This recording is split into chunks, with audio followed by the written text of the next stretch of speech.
Hi folks, this is Jay. Hope you're okay today. We're going to just look at some more issues concerning the resurrection of Christ, and a series of videos are for honest atheists. I must say I am not surprised to see that the atheist community have took the opportunity to have a proper academic discussion and debate. So it just shows you that they're not interested in real intellectual questions, that they're more interested in entertainment. I can make a video that's entertaining and I can get 300 people watching it in a day, and these videos, they're not getting not more than 50 to 70 views, and it shows you how they lack the desire to find truth. And really we've just got a bunch of trolls who are just more interested in entertainment than actual answering questions. But I don't mind that. Anyhow, first of all, modern scholarship in general has come to the conclusion that the early church had an authentic experience of the resurrection of Christ.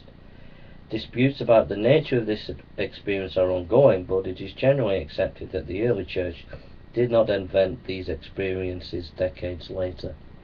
So, one of the pieces of evidence, Gary C.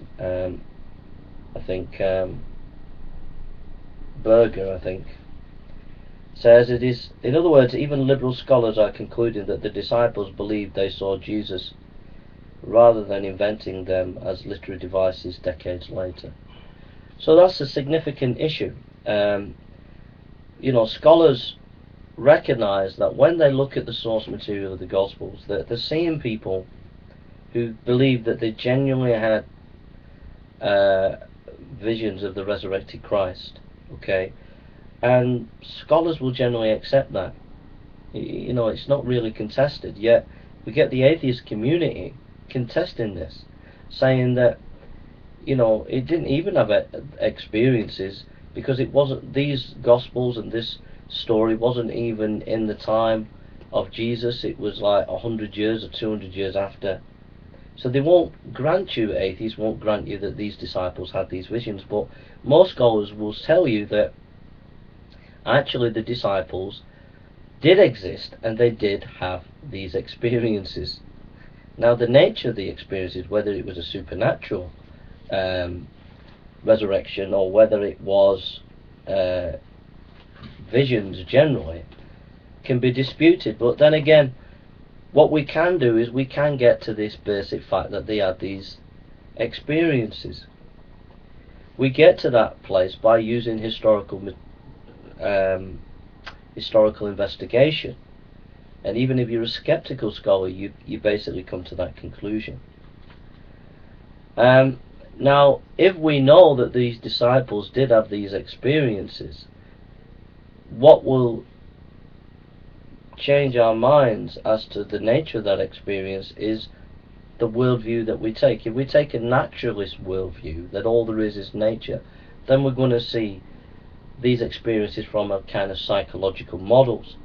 But if we believe that there is a God, then we're going to be more likely to interpret the evidence in the light of that and believe that it was a literal resurrection.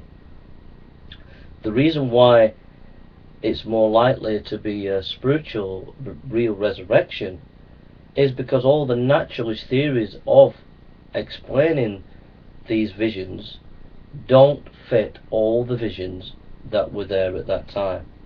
In other words, all the psychological models are not big enough to account for the varied and variety of experiences of these disciples.